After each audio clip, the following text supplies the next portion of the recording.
Good morning, everybody. Good morning to all of the members of the press. Thank you again for being here and for helping us communicate what's going on in Puerto Rico. As is our tradition, we will give you an update, but also today we want to stress the unity of purpose that the federal government, DOD, the local government, municipalities are establishing so that we can get results for the people of Puerto Rico. So not only giving you an update, not only giving you the data points that we will be uploading in status.pr.gov, but also letting you know how the logistics and how the collaboration is pushing forward between all of these competencies, and how that collaboration provokes better results for the people of Puerto Rico.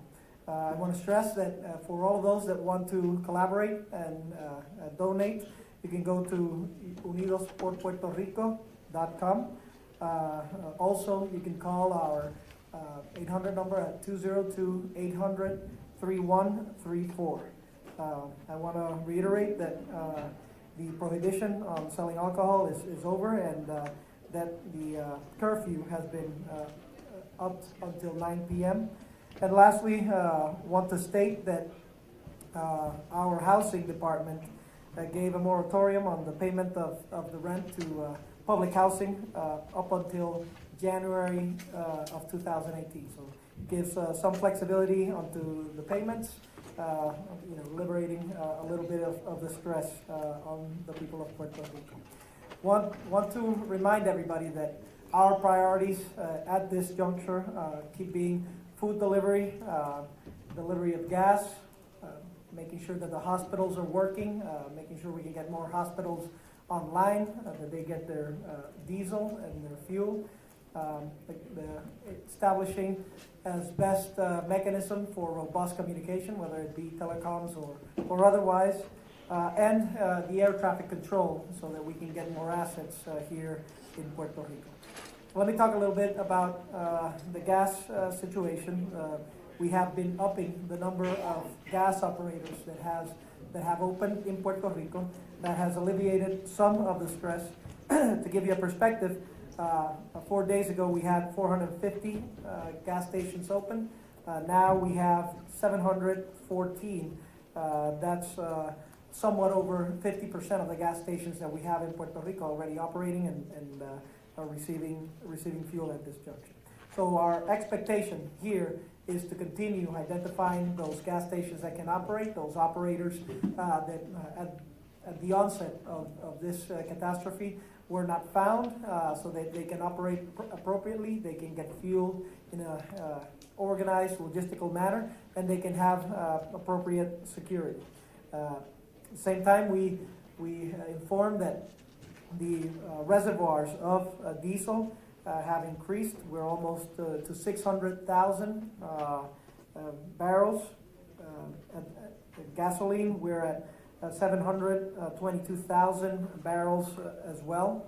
And we will be receiving through the ports more fuel disbursement starting October 1st all the way to October 7th. We're going to have about 8 of these efforts. We want to notify the people of Puerto Rico and everybody that we have supplied directly to municipalities through our general services account. 16 municipalities. We will post them as well, but they include Loíza, San Juan, Cataño, Manatí, Canóvanas, and others that have been signing those contracts and can get fuel directly from the general services juncture of the government.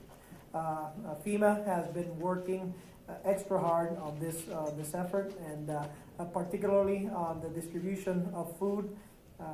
We have 11 regional staging areas that have been receiving food and water all across Puerto Rico.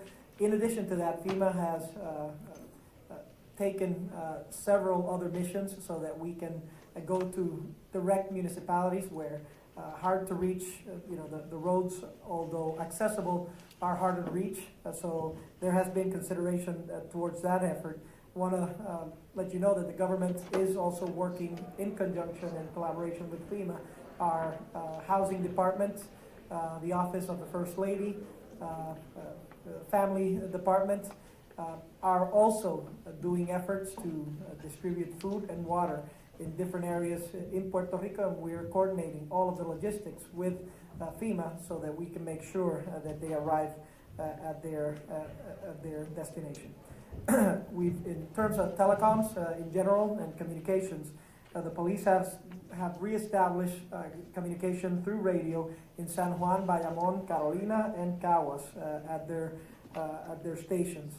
The other areas, it'll help us work with other areas and distribute information by enhancing this network. We have also established SAT cows in Ponce and now in Arecibo, which augments the stretch to about 200,000 more clients than we had yesterday. Our expectation here is that for next week, we're going to have SAT cows in different places such as Fajardo, Rio Grande, Humacao, and Sidra, making sure that the different regions in Puerto Rico can have access to that telecoms. We have lifted 163 antennas. Yesterday we only had 96, so you can see the effort in conjunction with the DOD and FEMA to get to these places in the private sector, start fixing them and getting the telecoms working again. We have 100% of landline telephone working now, so this is another significant effort, as although we still don't have the robust telecoms network, we're only at 33%. Certainly having the landlines is helpful to establish more robust communication across the island. In terms of people that are sheltered, the number has gone down. Now we're at 10,000. Just as a reminder, we had an estimate of 15,000 about a week ago. It's been going down. We had 500 shelters. Now it's consolidated to 150. So the efforts are moving forward in that respect as well. Today we expect 35 flights an hour from the main airport. Yesterday was 31. So again, enhancing the number of flights is a critical part of this operation to get the logistics personnel over here in Puerto Rico, and that is increasing. Our expectation here is that by this week we will have 60 flights, so more than or about doubling that effort. I want to talk a little bit about stress on the collaboration again, and talk about it in one of our priorities: hospitals. So with hospitals, we have had personnel from our Department of Health in all of the hospitals doing runs, making sure that the infrastructure is safe and robust, and getting us information about how things are working. We've had FEMA working diligently on a diesel distribution line so that we can have all of the hospitals that are online safe, working with energy, and that the operations are not hampered by lack of diesel. They have done so excessively well, and by the same token, the DOD and the military forces are collaborating extensively over here with HHS, bringing DMAT forces. They have called upon the USS Comfort to come to Puerto Rico, which will offer an additional 1,000 patient wherewithal.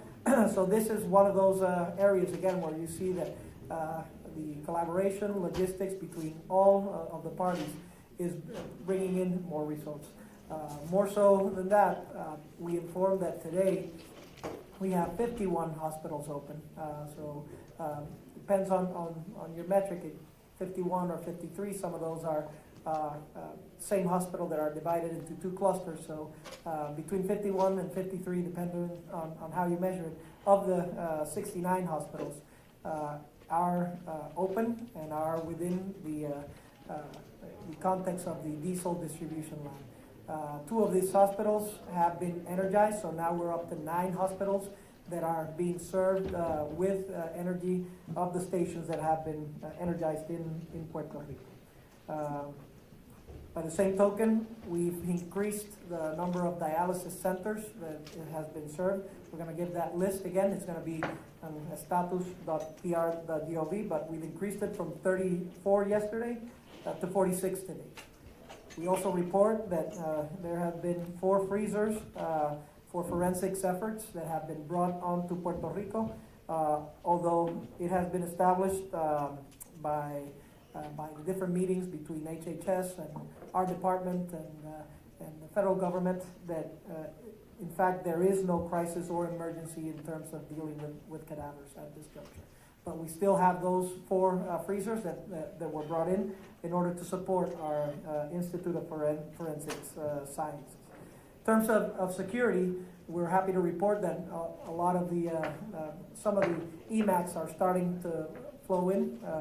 We got, support from the NYPD yesterday that was here, and we're getting support early this morning from the New Jersey State Troopers and National Guard as well that are coming over here. We expect that about 210 soldiers from the Puerto Rico National Guard will be assisting the police here in Puerto Rico, denoting again that collaboration and that effort. And our expectation is that over the weekend we'll get about 300 more of these actives over here in Puerto Rico. I should say that there are firefighters as well, from New York that have been collaborating with Puerto Rico. And there are 879 effectives from different National Guards that are here in Puerto Rico from states like Alabama, Kentucky, and others, which we have solicited EMAC's collaboration. In terms of water and sewage, another clear example of collaboration with the federal government, FEMA, DOD, and the local government. Our local sewer company is Aqueducts and Sewer Company is making sure that we have all of the assets in the stations so they can identify the needs, work on repairs, and establish service as soon as quickly as possible. FEMA has been working on getting generators to some of these locations so that we can activate more water access, and we can also work with the sewage component, which could, if not handled properly, could become a problem in the near future. And the DOD and under the leadership of General Buchanan have worked on taking over the logistics of the distribution of diesel and the maintenance of some of these generators so that we can liberate some of the the pressing needs that other servicemen from the Aqueducts Corporation have. So this is another prime example of collaboration within all of the components of this effort. Energy, yesterday we were able to establish energy to the Doctors Hospital, Luis Lloren Torres Housing Facility, the Banco Popular de Puerto Rico in Atorrey, Convention Center, the Crowley's Terminal, Walmart, Minillas, Parque de Bombas en Acueductos y Alcantarillado en Bayamón, Costco en Los Filtros, and the San Jorge Hospital. So right now, again, 9 hospitals are powered, which allows us to get them off the diesel distribution line and allows us to serve more efforts as well. Lastly, I would like to say that there is also an effort going for the rebuilding and reconstruction that establishes the collaboration of all of our components. Of course, many people have lost their houses and have lost their roofs. With FEMA, FEMA is bringing in tarps so that we can start addressing those immediate needs. The Corps of Engineers is here to help us install those tarps, and our local government is working so that we can assess those limitations, make sure the information gets here, and that we can serve our people best. FEMA is receiving today a shipment that will have significant amounts of water and food. They will be distributed as soon as it gets to the port to the 11 regional staging areas, so that all of the people or the mayors and the surrounding municipalities can have access to water and food. And we will also be conducting the effort that we mentioned yesterday, where we will be taking some of the food that has been in the docks. The government is going to take them, is going to buy them, and we're going to distribute them across Puerto Rico in collaboration again and in conjunction with the logistics that has been established. So those are some of the basic updates, some of the expectations that we have. As you see, progress is being made, but we need to make more progress. And we're confident that with the collaboration with the federal government, the help that the administration has given Puerto Rico, continued communication, continued support, we will get out of this emergency phase and start on the rebuilding process of a stronger Puerto Rico.